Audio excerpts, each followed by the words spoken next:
भारत और दक्षिण अफ्रीका के बीच तीसरा टी20 मैच, 5 मैचों की जो ये सीरीज खेली जा रही है, उसका तीसरा मैच वाइजैक में खेला जाएगा। वाईएस राजशेखर स्टेडियम में वहां पर यह मुकाबला होगा। पिछले 2 मैचों की हम बात करें तो पहले मैच में जहां बल्लेबाजी की बहुत अच्छी हुई थी भारतीय टीम की, गेंदबाजों की वजह से हम मैच हारे थे, तो दूसरे मैच में बल्लेबाजों ने निराश किया और भारतीय टीम एक अच्छा स्कोर खड़ा नहीं कर सकी। तो आज का मैच सीरीज डिसाइडर हो सकता है। अगर दक्षिण अफ्रीका आज का मैच जीतती है तो सीरीज उसके हाथ में चला जाएगा, और अगर भारतीय टीम को वापसी करनी है तो आज के मैच में करनी ही होगी। तो एक तरह से ये मस्ट विन सिचुएशन है टीम इंडिया की हम बात करें तो। इसी मैच पर बातचीत करने के लिए हमारे साथ प्रोजेश हैं। प्रोजेश, पिछले 2 मैचों में अगर भारतीय टीम के प्रदर्शन की बात करें और दक्षिण अफ्रीका ने जिस तरह से क्लिनिकल परफॉर्मेंस दिया है और जो एक टेम्पलेट होता है टी20 का, उसको दिखाया है कि हाँ कैसे खेलते हैं टी20, इन चीजों को देखते हुए आज के मैच पर आप क्या कहना चाहेंगे, क्या लगता है? देखिए, भारत के लिए तो आज का मैच करो या मरो की स्थिति है। आज अगर भारत जीतती है तभी वो सीरीज में बरकरार रहेगी अपनी। लेकिन जिस तरह से साउथ अफ्रीकन टीम ने परफॉर्म किया है दोनों मैचों में, काफ़ी उनके बल्लेबाजों ने भी काफ़ी अच्छा परफॉर्म किया है, दिखाया है कि किस तरह से एक टेम्पो सेट करना पड़ता है, कब हमको चार्ज करना है, कब हमको डिफेंस करना है। ये एक नमूना पेश किया है इंडियन टीम के लिए भी। और जहाँ तक इंडियन गेंदबाजी का सवाल है कि इंडियन टीम स्पिनरों पर काफ़ी डिपेंड करती है, और वहीं पर आज साउथ अफ्रीका ने सबसे बड़ा चोट किया है। एक तरह से कह सकते हैं कि जो इंडियन स्पिनर है उसको साउथ अफ्रीकन बल्लेबाज काफ़ी अच्छे से खेले हैं। ये युजवेंद्र चहल हमारे ट्रम्प कार्ड थे, उन्हें तो लगा ही नहीं कि ये युजवेंद्र चहल इस मैच में सीरीज में खेल रहे हैं। इसके अलावा अक्षर पटेल को तो एक ही ओवर बॉलिंग करनी पड़ी, जिस तरह से उन्हें मार पड़ी। तो ये एक सेटबैक है इंडियन टीम के लिए कि जिस तरह से उनकी स्पिन गेंदबाजी को साउथ अफ्रीकन बल्लेबाज बैटिंग करे जिस तरह से उनके अगेंस्ट में, तो एक सोची समझी रणनीति की तरह साउथ अफ्रीकन टीम आई है पूरी प्रैक्टिस के साथ। और जो साउथ अफ्रीकन बैट्समैन जो आईपीएल में खेले हैं उसका भी एक कह सकते हैं कि एक परफॉर्मेंस जो है उनको झलक रहा है उनकी जो जीत में।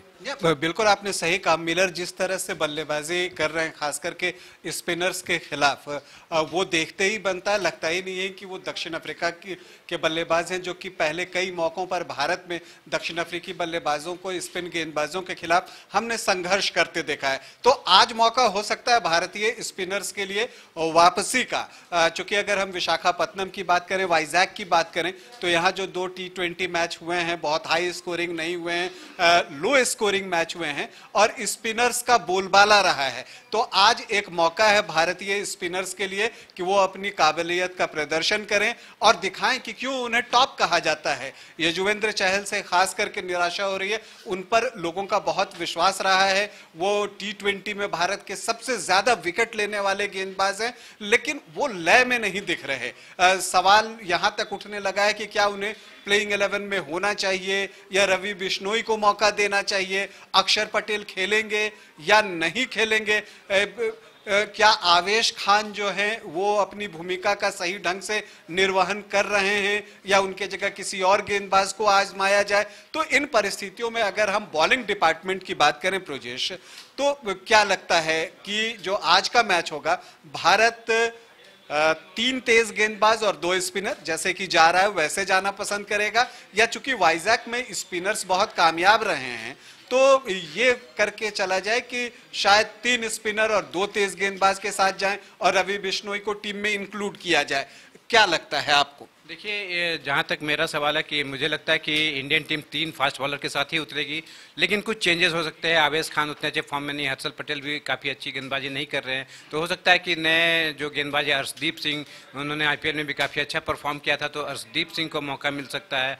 उमरान मलिक इस जो जिस तरह के पिच है उसमें हो सकता है कि आज उमरान को मौका ना मिले, लेकिन एक चेंज तो लग रहा है बॉलिंग डिपार्टमेंट में कंफर्म लग रहा है कि हो सकता है अर्शदीप सिंह टीम में आए। उसके अलावा जो बल्लेबाजी का जो ग्राफ है वो भी इंडियन टीम का अच्छा नहीं है। ऋतुराज बिल्कुल फ्लॉप रहे हैं।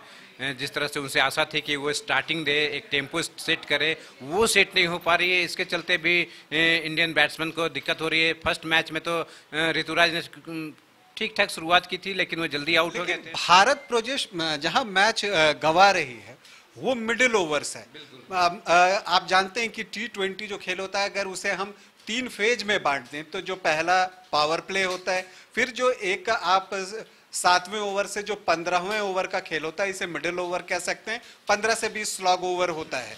तो इस तरह से इसे अगर हम 3 फेज में बांटे तो मैच जो भारत लूज की, खास करके पिछले मैच की हम बात करें तो 6 से जो 15 ओवर का मुकाबला है, वहां पर टीम इंडिया जो है वो कमजोर दिखी। जहां बल्लेबाजी करते वक्त भारतीय टीम के ज्यादा विकेट गंवाए, वहां पर अच्छी स्थिति में थी भारतीय टीम। पावर प्ले में सिर्फ 1 विकेट गया था, लेकिन इसके बाद भारतीय टीम जो है 4-5 विकेट मिडिल ओवर्स में गंवा दिया। और जब एक बार आप गुच्छे में विकेट गंवा देते हैं तो फिर आपके पास वापसी का मौका जो है वो बहुत कम हो जाता है, और यही हुआ। हालांकि डीके ने बहुत अच्छी बल्लेबाजी की स्लॉग ओवर में, और किसी तरह से भारतीय टीम को 148 तक पहुंचा दिया था दूसरे T20 की अगर हम बात करें तो। लेकिन यहां पर देखना यही है कि मिडिल ओवर्स में आप कैसी बल्लेबाजी करते हैं, और न सिर्फ आप कैसी बल्लेबाजी करते हैं, मिडिल ओवर्स में आप कैसी गेंदबाजी करते हैं। पिछले मैच का उदाहरण हम लें तो मिडिल ओवर्स में बल्लेबाजों ने तो खराब बल्लेबाजी की, भारतीय गेंदबाज भी बिल्कुल बिखरे दिखे। आपने देखा कि शुरू में भुवनेश्वर ने कमाल की गेंदबाजी की और लगा कि टीम इंडिया मैच में है, लेकिन उसके बाद सडनली मिडिल ओवर में जो है बावोमा और कासन ने इस तरह से भारतीय गेंदबाजों की धुनाई की और बहुत अच्छे ढंग से पारी को बढ़ाया कि भारत के पास वापसी का कोई चांस ही नहीं बच गया। तो टीम वहीं मिडिल ओवर में हार गई। तो मिडिल ओवर को देखते हुए, जैसा आपने कहा कि 3 तेज गेंदबाज आते हैं, 2 बातें होती हैं। अगर जैसा कि प्रजेश ने अर्शदीप की बात की, अर्शदीप बाएं हाथ के गेंदबाज हैं, तो उनको खिलाने से आपको एक वेरिएशन मिलता है कि एक लेफ्ट हैंडर आपके टीम में आ जाता है। लेकिन अर्शदीप जो हैं वो स्लॉग ओवर्स में अच्छे गेंदबाज माने जाते हैं। यॉर्कर फेंकने में उनकी कोई सानी नहीं है, उनका काफी नाम है, और कहते हैं कि आईपीएल में उन्होंने बुमराह से ज्यादा यॉर्कर फेंके हैं। तो अर्शदीप जो हैं वो आ सकते हैं, और उनसे जो बॉलिंग कोच हैं हमारे, वो लगातार उनसे प्रैक्टिस भी करवा रहे हैं कि ऑफ स्टिक के बाहर यॉर्कर फेंकने का, और फिर एक पैर के पास जो ट्रेडिशनल यॉर्कर होता है वो फेंकने का, जो कि T20 में देखा जाता है। तो ये 2 यॉर्कर। लेकिन जब हम बात मिडिल ओवर की करते हैं प्रोजेश, तो वहां उमरान की गेंदबाजी की अगर हम बात करें, उमरान ने जिस तरह से इस आईपीएल में गेंदबाजी की और मिडिल ओवर्स में वो सबसे घातक सिद्ध हुए। तो भारत की कमजोरी मिडिल ऑर्डर को लेकर है। मिडिल ओवर की बात हम कर रहे हैं, जो 7 ओवर से 15 ओवर की हम बात कर रहे हैं। तो वहां पर हमें एक ऐसा गेंदबाज चाहिए जो कि बहुत तेज गति से गेंद फेंक रहा है और वो हमें विकेट निकाल कर दे। सीधी सी बात है, विकेट निकाल कर दे। तो चाहे वो यजुवेंद्र चहल हो, बिश्नोई हो, या उमरान मलिक हो, या कोई भी गेंदबाज हो। तो क्या लगता है कि जहां कमजोरी हमारी मिडिल हो, तो हमें मिडिल ओवर्स को ध्यान में रख के उमरान का सिलेक्शन करना चाहिए, या स्लॉग ओवर के बारे में सोच के हमें अर्शदीप की तरफ जाना चाहिए? एक तरह से कहा जा सकता है कि उमरान मलिक का ये होम ग्राउंड है, क्योंकि वो हैदराबाद सनराइजर्स के से खेलते हैं। तो विशाखापट्टनम जो है उसी आसपास उसी सेम लेवल की ही विकेट वहाँ पे मिलती है।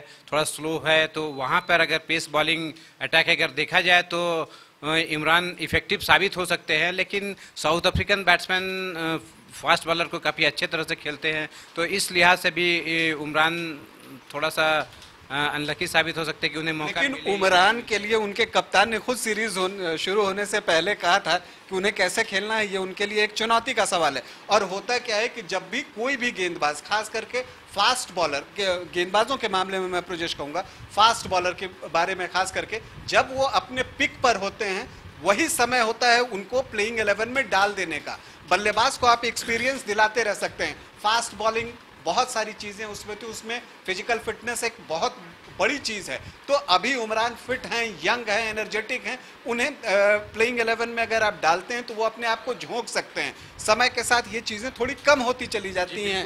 जिस तरह से आईपीएल में उन्होंने परफॉर्म किया है, ये एक मौका था देखने के लिए कि उमरान जिस तरह से विकेट निकाल रहे थे मिडिल ऑर्डर में, तो इंडियन टीम के पास अब खोने के लिए कुछ भी नहीं। तो हो सकता है कि आज उमरान को मौका ही मिले और मिडिल ऑर्डर में अगर वो अच्छी गेंदबाजी करते हैं तो इंडियन टीम के पास सीरीज में वापसी का एक मौका भी है। साथ में अगर बैटिंग डिपार्टमेंट की बात करें तो जो हमारे जो प्रमुख बल्लेबाज हैं ऋषभ पंत और हार्दिक पांड्या, वो दोनों फ्लॉप चल रहे हैं। इसका एक बहुत बड़ा जो कारण है जो भारत की असफलता का, ये दोनों बैट्समैन अगर चलते हैं तो इंडियन टीम बड़ा स्कोर खड़ा करेगी। और उसके बाद गेंदबाजों के पास भी एक रहेगा, बैकअप रहेगा कि हाँ अगर टीम अच्छा स्कोर करती है तो इंडियन बॉलर्स भी हैं जो उनको भी एक कॉन्फिडेंस मिलेगा कि हाँ हम भी अच्छी गेंदबाजी करें। लेकिन वो दोनों चीज़ें नहीं हो पा रही है। कप्तान खुद एक एग्जाम्पल नहीं सेट कर पा रहे हैं कि हमें किस तरह से परफॉर्म करना है। उसका असर उनकी कैप्टनशिप पर भी दिखने को मिल रहा है। या और ऋषभ जो हैं वो यंग हैं और कप्तानी का दायित्व तो उन्हें अचानक मिला, कोई बहुत प्लान बनाने का उनको मौका मिला नहीं होगा। उन्हें हम थोड़ा अभी बेनिफिट ऑफ डाउट दे सकते हैं कुछ समय के लिए। हाँ, लेकिन बल्लेबाजी एक चिंता का विषय है जब प्रमुख खिलाड़ी नहीं है। तो ऋषभ पंत, हार्दिक पांड्या और श्रेयस अय्यर पे बड़ी जिम्मेदारी है। श्रेयस अय्यर जो भी स्कोर कर रहे हैं लेकिन वो कॉन्फिडेंस उनमें नहीं दिख रहा है। ऋतुराज 2 मैच खेल चुके हैं, मुझे लगता है कि शायद उन्हें एक मौका आज मिल सकता है और अगर आज वो परफॉर्म नहीं करते हैं तो हो सकता है कि फिर उन्हें आगे मौका न मिले। या आज चूंकि टीम कॉम्बिनेशन को हम देख रहे हैं तो हो सकता है कि एक ऑलराउंडर को खिलाने के हिसाब से वेंकटेश अय्यर को टीम में शामिल किया जाए और बल्लेबाजी, और फिर उससे आपको मौका होगा कि एक गेंदबाज आप उधर कम करके फिर बीच में दीपक हुड्डा को डाल के अपना बैटिंग डेप्थ तो बढ़ा सकते हैं। तो ये भी कुछ हो सकता है, पॉसिबिलिटीज बहुत सारी हैं। हमारी शुभकामनाएं टीम इंडिया के साथ है और लेकिन ये मुकाबला दिलचस्प होगा, ये सभी जानते हैं। लो स्कोरिंग मैच का यहाँ रिकॉर्ड रहा है वाइजैक में, फिर भी हम T20 जो भी देखने जाते हैं वो देखने चाहते हैं ताबड़तोड़ क्रिकेट, तो शायद वो हमें देखने को मिलता है या नहीं ये भी देखना एक दिलचस्प बात है। पिच कैसी होगी, किस तरह की बल्लेबाजी होगी, मौसम साफ है, मतलब मैच पूरा होने जा रहा है। तो इस स्थिति में हम पूरी उम्मीद व्यक्त कर सकते हैं या हम ये कामना करते हैं कि टीम इंडिया मैच में आज जीत दर्ज करे ताकि सीरीज में उसकी वापसी हो और सीरीज वाइड ओपन रहे। बहुत बहुत धन्यवाद प्रोजेश बातचीत करने के लिए। धन्यवाद।